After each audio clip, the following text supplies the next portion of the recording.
आता एससीमध्ये आपण ह्या पद्धतीने वर्गीकरण करणार आहोत. पण हे असंविधानिक आहे, कारण अशा प्रकारे कोणत्याही प्रकारचा कॉन्क्रीट डाटा आपल्याकडे नसताना असं करणं म्हणजे हे अन्यायकारक आहे. आणि बाबासाहेबांना हा अन्याय कधीच मान्य नव्हता. जर का त्यांना असं वाटत असतं की बा आपले लोक जेव्हा आर्थिकदृष्ट्या सक्षम होतील तेव्हा त्यांना क्रिमिलेअर लागू करून आपण त्यांना त्यातून बाहेर काढावं, असं जर का त्यांना वाटलं असतं तर त्यांनी ते कुठेतरी लिहून ठेवलं असतं. हे लक्षात घ्या.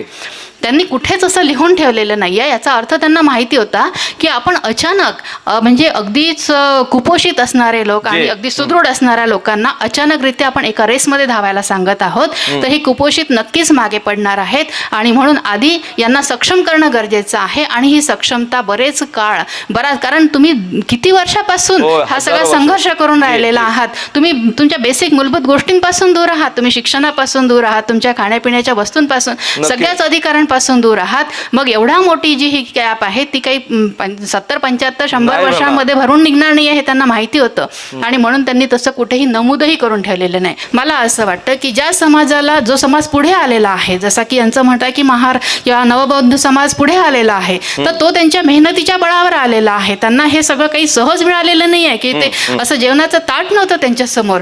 ते ज्या परिस्थितीमधून बाहेर आलेले आहे, ही परिस्थिती फार भयानक आहे. त्यातून ते बाहेर पडलेले आहे. आज ती मुलं कुठेतरी आपल्याला दिसून राहिलेले आहे बाहेर, त्यांना पंख फुटून राहिलेले आहे आणि पुन्हा त्यांचे पंख छाटून टाकणे हे चुकीचं आहे. बाबासाहेबांनी तेच सांगितलं की शिका संघटित व्हा, पण सगळ्यांना घेऊन चाला. तुम्ही शिकले म्हणजे झालं असं नव्हे, तर तुमच्या मागे येणारा हा जो संपूर्ण समाज आहे तो आज एक संघ आहे, एकत्र कुठेतरी बांधला आहे, एका विचाराने बांधलेला आहे. आणि आपण मात्र ह्या प्रकारचं ध्रुवीकरण करून त्या समाजाला फोडू पाहत आहोत. ही अत्यंत चुकीची बाब आहे असं मला वाटतं. म्हणजे बाबासाहेब आंबेडकरांनी जी एक मोळी एकत्र बांधलेली होती या सगळ्या शूद्र समाजातील लोकांची, ही मोळी आता कुठेतरी पुन्हा फोडण्याचा प्रयत्न आहे. आणि पुन्हा तुम्ही एकमेकांमध्ये लढत राहा, आपापसात लढत राहा. म्हणजे इकडे धनगर लढत आहे, इकडे बंजारा लढत आहे, इकडे मराठा लढून राहिलेला आहे, मग कुणब्यांविषयी किंवा ओबीसींच्या याच्यामध्ये ते आरक्षण मागून राहिलेले आहे. आणि आता परत तुम्ही आरक्षणामधलेच त्यामधल्याच ज्या उपजाती आहे त्या तुम्ही आपापसामध्ये लढत राहा. आणि हे जे काही आज जे काय म्हणू आपण त्याला उपवर्गीकरण जे सुरू केलेलं आहे ते केवळ लढवण्यासाठी आहे. हा वरती बसलेला जो घटक आहे तो काही आपल्याला मानणार नाही, तो त्यांच्या प्रमाणे करूनच घेणार आहे. उद्या जाऊन ओबीसी संकटात आहे. आणि आता तुम्ही सांगा ना, मराठ्यांना आरक्षण लागू केलं, कुठे देणार होते ते आरक्षण? म्हणजे काय तुम्ही 60-62च्या वरती जाणार आहात का आरक्षणामध्ये? पॉसिबल आहे का ते? पण केलं ना, करताय ना तुम्ही, काहीतरी प्रॉमिसेस करताय ना चुकीचे. मग ह्याच प्रकारच्या चुकीच्या पद्धतीने कोणत्याही गोष्टी लागू करायला वेळ लागणार नाही. म्हणून आपण पूर्ण भारतभर या संदर्भात जाणीव जागृती करणं गरजेचं आहे. आणि ह्या प्रकारच्या कार्यक्रमांमधून ती होत आहे, ही चांगली बाब आहे. फक्त थोडं की चुकीचा संदेश जाता कामा नये आपल्यामधून. मी डॉक्टर सुचिता ठाकरे. या ठिकाणी आपण ज्या विषयावर चर्चा करतो आहोत ती खरंच गंभीर अशी बाब आहे आणि आपण सगळ्यांनी समजून घेतलं पाहिजे. मला असं वाटते अजूनही आपण या जे काही निर्णय घेतले जातात सुप्रीम कोर्टाद्वारे त्यासाठी अनभिन्न असतो आणि आपल्याला माहीतच नसते की ॲक्च्युली खरंच सुरू काय आहे.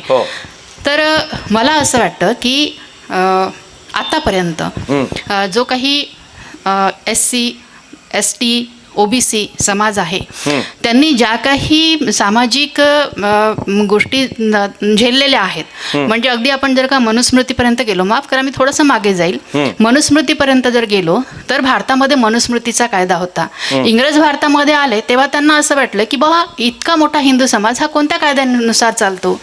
तर मग त्यांना सांगण्यात आलं काशीच्या ब्राह्मणांकडून की हा जो समाज आहे हा मनुस्मृतीच्या कायद्यानुसार चालतो. आणि मुस्लिम जो समाज आहे तो त्यांचा शरिया कानून आहे त्याच्यानुसार चालतो. त्यानंतर मग महात्मा फुले हे पहिले व्यक्ती होते की ज्यांनी मनुस्मृतीचा खऱ्या अर्थाने अभ्यास केला. त्यानंतर डॉक्टर बाबासाहेब आंबेडकरांनी देखील याचा अभ्यास केला. आणि मग असं लक्षात आलं की अरे हे किती अन्यायकारक आहे या सगळ्या बाबी. आणि डॉक्टर बाबासाहेब आंबेडकरांनी तर हे सगळे चटके प्रत्यक्ष झेललेलेच होते. त्यांना अगदी गावाबाहेर त्यांचे घरं, पाठीला झाडू, हातामध्ये मडकं, अगदी आपली सावली जेव्हा पडणार नाही, आपल्या पायाखाली सावली असेल तेव्हाच अस्पृश्यांनी बाहेर पडावं, आणि त्यांनी जर का कोणाला स्पर्श केला तर त्यांचा हात कापावा, बलात्कार झाला तर त्यांचं लिंग कापावं, अशा इतक्या सगळ्या गोष्टी. आणि त्याचवेळी मात्र ब्राह्मणांसाठी वेगळे नियम होते. हे सगळं जे आपण पाहतो आणि ह्या अतिशय इतक्या ऑड परिस्थितीमध्ये जगत असताना हा SC ST OBC समाज हा पुढे येत आहे. विशेषतः शूद्र समजल्या जाती, समजणाऱ्या जाती, ढोल पशु, शूद्र और नारी, हे ताडन के अधिकारी असं म्हटलं गेलेलं होतं. म्हणजे यांना फक्त ढोल जसा बडवतात तसं बडवण्याच्याच लायकीचे हे लोक आहे असं त्या काळामध्ये मानल्या जात होतं. तर आज जेव्हा हा समाज शिकून राहिलेला आहे तर यांच्यामध्ये हे जातींचं जे ध्रुवीकरण सुरू झालेलं आहे, ही जी फूट पाडण्याचा जो प्रयत्न सुरू आहे हा अतिशय वाईट आहे. म्हणजे बाबासाहेब आंबेडकरांनी जी एक मोळी एकत्र बांधलेली होती या सगळ्या शूद्र समाजातील लोकांची, ही मोळी आता कुठेतरी पुन्हा फोडण्याचा प्रयत्न आहे. आणि पुन्हा तुम्ही एकमेकांमध्ये लढत राहा, आपापसात लढत राहा. म्हणजे इकडे धनगर लढत आहे, इकडे बंजारा लढत आहे, इकडे मराठा लढून राहिलेला आहे, मग कुणब्यांविषयी किंवा OBCच्या याच्यामध्ये ते आरक्षण मागून राहिलेले आहे. आणि आता परत तुम्ही आरक्षणामधलेच त्यामधल्याच ज्या उपजाती आहे त्या तुम्ही आपापसामध्ये लढत राहा. आणि हे जे काही आज जे काय म्हणू आपण त्याला उपवर्गीकरण जे सुरू केलेलं आहे ते केवळ लढवण्यासाठी आहे. मला असं वाटतं की ज्या समाजाला, जो समाज पुढे आलेला आहे, जसा की यांचं म्हणत आहे की महार किंवा नवबौद्ध समाज पुढे आलेला आहे, तर तो त्यांच्या मेहनतीच्या बळावर आलेला आहे. त्यांना हे सगळं काही सहज मिळालेलं नाही आहे की ते असं जेवणाचं ताट नव्हतं त्यांच्या समोर. ते ज्या परिस्थितीमधून बाहेर आलेले आहे, ही परिस्थिती फार भयानक आहे, त्यातून ते बाहेर पडलेले आहे. आज ती मुलं कुठेतरी आपल्याला दिसून राहिलेले आहे बाहेर, त्यांना पंख फुटून राहिलेले आहे आणि पुन्हा त्यांचे पंख छाटून टाकणे हे चुकीचं आहे. नो डाऊट आपल्याला बाकीही समाजाला घेऊन चालायचं आहे. बाकीचे जे काही समाज आहे त्याच्यामध्ये अनेक जाती आहेत. आपल्याला जसं मातंग आहे, चांभार आहे, मांग आहे, ढोर आहे, भंगी आहे, त्याच्यानंतर खाटीक आहे, होलार आहे, यांना पण घेऊन चालायचं आहे. बाबासाहेबांनी तेच सांगितलं की शिका संघटित व्हा, पण सगळ्यांना घेऊन चाला. तुम्ही शिकले म्हणजे झालं असं नव्हे, तर तुमच्या मागे येणारा हा जो संपूर्ण समाज आहे तो आज एक संघ आहे, एकत्र कुठेतरी बांधला आहे, एका विचाराने बांधलेला आहे. आणि आपण मात्र ह्या प्रकारचं ध्रुवीकरण करून त्या समाजाला फोडू पाहत आहोत, ही अत्यंत चुकीची बाब आहे असं मला वाटतं. हा थोडा आपण ऐतिहासिक आढावा लक्षात घेतला पाहिजे.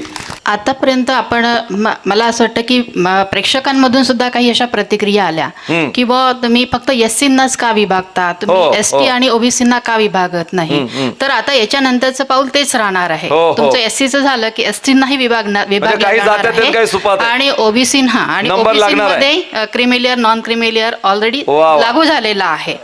आता SC मध्ये तुम्ही विभागल्या जाणार आहात म्हणजे काय होणार आहे नेमकं ते आपण समजून घेऊ.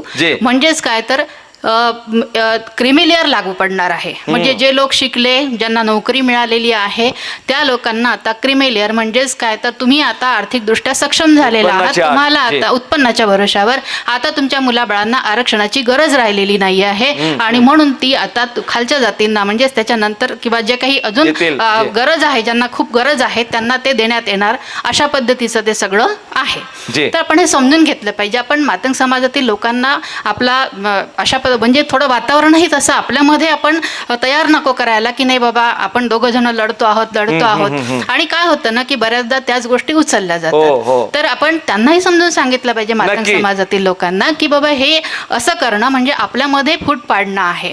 त्याच्यासाठी बरं असं करायचं असेल समजा शासनाला, राज्य सरकारला तर तो अधिकारच नाही आहे सरांनी सांगितल्याप्रमाणे, ते तर संसदेमधून व्हायला पाहिजे. आणि राष्ट्रपती त्या प्रकारची लिस्ट मागवतात. त्याच्यासाठी 345 नुसार ते सगळं 1975 मध्ये झालेला आहे. आणि त्याच्यानंतर हा इम्पेरियल डाटा म्हणजे काय तर आता लोकांची, म्हणजे जे आरक्षण घेणारे जे लोक आहेत त्यांची सामाजिक, आर्थिक, शैक्षणिक स्थिती काय आहे ह्या प्रकारचा डेटा उपलब्ध करून देणे म्हणजे इम्पेरियल डाटा होय. असा डाटा आता 1975 पासून उपलब्ध झालेला नाही. जो काही एकदा झाला होता, ज्याच्या भरोशावर हे आरक्षण लागू झालेली होती 1950 मध्ये सॉरी, तर तेव्हापासून पुन्हा असं काही झालेलं नाही आहे. 2011ची जी जनगणना झाली त्यामध्ये फक्त थोडा सामाजिक आणि आर्थिक डेटा त्यांनी कलेक्ट केलेला होता, तो पण परिपूर्ण नाही. आणि बार्टीने जे काही थोडीफार वेगवेगळी संशोधनं केलेली आहेत. त्याच्या भरोशावर आपण म्हणून राहिलेलो आहे की आता एससीमध्ये आपण ह्या पद्धतीने वर्गीकरण करणार आहोत. पण हे असंविधानिक आहे. कारण अशा प्रकारे कोणत्याही प्रकारचा कॉन्क्रीट डाटा आपल्याकडे नसताना असं करणं म्हणजे हे अन्यायकारक आहे. आणि बाबासाहेबांना हा अन्याय कधीच मान्य नव्हता. जर का त्यांना असं वाटत असतं की बाबा आपले लोक जेव्हा आर्थिकदृष्ट्या सक्षम होतील तेव्हा त्यांना क्रिमी लेअर लागू करून आपण त्यांना त्यातून बाहेर काढावं असं जर का त्यांना वाटलं असतं तर त्यांनी ते कुठेतरी लिहून ठेवलं असतं. हे लक्षात घ्या. त्यांनी कुठेच असं लिहून ठेवलेलं नाही आहे. याचा अर्थ त्यांना माहिती होता की आपण अचानक म्हणजे अगदीच कुपोषित असणारे लोक आणि अगदी सुदृढ असणाऱ्या लोकांना अचानकरित्या आपण एका रेसमध्ये धावायला सांगत आहोत तर ही कुपोषित नक्कीच मागे पडणार आहेत. आणि म्हणून आधी यांना सक्षम करणं गरजेचं आहे. आणि ही सक्षमता बरेच कारण तुम्ही किती वर्षापासून हा सगळा संघर्ष करून राहिलेला आहात. तुम्ही तुमच्या बेसिक मूलभूत गोष्टींपासून दूर आहात. तुम्ही शिक्षणापासून दूर आहात. तुमच्या खाण्यापिण्याच्या वस्तूंपासून सगळ्याच अधिकारांपासून दूर आहात. मग एवढा मोठी जी ही गॅप आहे ती काही 70-75-100 वर्षांमध्ये भरून निघणार नाही हे त्यांना माहिती होतं. आणि म्हणून त्यांनी तसं कुठेही नमूदही करून ठेवलेलं नाही. दुसरी गोष्ट आता वेळेच्या अभावी मी थोडंसं सांगते की जर का आपण लोकसंख्येच्या भरोशावर जर अशा प्रकारचं वर्गीकरण करणार असू तर ते सुद्धा करेक्ट राहणार नाही. कारण बघा जसं महार जातीतील लोकांनी नवबौद्ध धम्म स्वीकारला किंवा बौद्ध धम्म स्वीकारला त्याच्यामुळे ते याच्यामध्ये हिंदूंमध्ये त्याच्यामुळे ते बौद्धांमध्ये एससी मध्येच राहिले, बौद्धामध्ये राहिले. परंतु मांग वगैरे काही बरेचसे असे लोक आहेत की ज्यांनी ख्रिश्चन धर्म स्वीकारला आणि त्याच्यामुळे ते त्या धर्मातून बाहेर पडले. म्हणजे हिंदू धर्मातून ते बाहेर पडल्या गेलेले आहेत. बरोबर ना?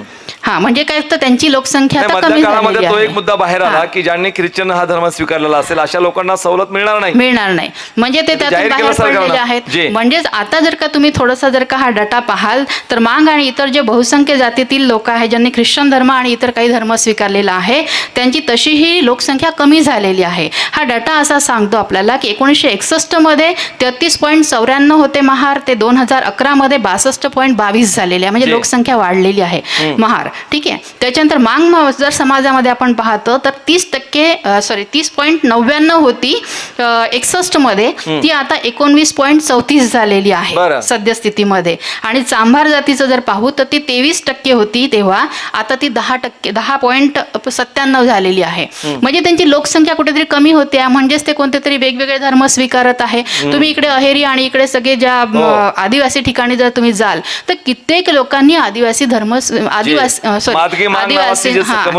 हे आहे त्यांनी ख्रिश्चन कम्युनिटीकडे त्यांना वळवण्यात आलेलं आहे. अक्षरशः जबरदस्तीने म्हणा किंवा त्यांच्या स्वतःच्या मनाने म्हणा किंवा त्यांच्या अज्ञानामुळे म्हणा त्यांनी ते केलं. त्यांना कळलंही नाही की आपण याच्यामुळे आरक्षणातून बाहेर फेकल्या जाऊ. मग आता जर का लोकसंख्येच्या भरोशावर जर का तुम्ही हे लागू करत आहात वर्गीकरण तर तसंही होणार नाही. म्हणजे जसं आता ताईंनी सांगितलं की जिसकी जितनी संख्या उसकी उतनी भागीदारी, असं जर झालं तर पुन्हा हा मांग मातंग समाज मागे पडणार आहे. हे लक्षात घेतलं पाहिजे आपण. ही गोष्ट आपण त्यांना समजून सांगितली पाहिजे. बंधू आहेत ना आपले, म्हणून आपण काय केलं पाहिजे, त्यांना समजून सांगितलं पाहिजे. आपणही समजून घेतलं पाहिजे. कारण आता आपण थोडं शिकलो, थोडे पुढे गेलो आहोत, ते थोडे मागे आहेत. त्यांना ह्या गोष्टी आपण समजून जर सांगितल्या तर कदाचित ते समजतील. आणि म्हणून मला असं वाटतं की ही बाब सामोपचाराने सोडवली पाहिजे. पण हा वरती बसलेला जो घटक आहे तो काही आपल्याला मानणार नाही. तो त्यांच्या प्रमाणे करूनच घेणार आहे. उद्या जाऊन ओबीसी संकटात आहे. आणि आता तुम्ही सांगा ना, मराठ्यांना आरक्षण लागू केलं, कुठे देणार होते ते आरक्षण? म्हणजे काय तुम्ही 60-62च्या वरती जाणार आहात का आरक्षणामध्ये? पॉसिबल आहे का ते? पण केलं ना, करताय ना तुम्ही, काहीतरी प्रॉमिसेस करताय ना चुकीचे. मग ह्याच प्रकारच्या चुकीच्या पद्धतीने कोणत्याही गोष्टी लागू करायला वेळ लागणार नाही. म्हणून आपण पूर्ण भारतभर या संदर्भात जाणीव जागृती करणं गरजेचं आहे. आणि ह्या प्रकारच्या कार्यक्रमांमधून ती होत आहे, ही चांगली बाब आहे. फक्त थोडं की चुकीचा संदेश जाता कामा नये आपल्यामधून, एवढे आपण काळजी घेतली पाहिजे. जोरदार टाळ्या होऊन जातात. खरं तर चुकीचा मेसेज गेला नाही पाहिजे.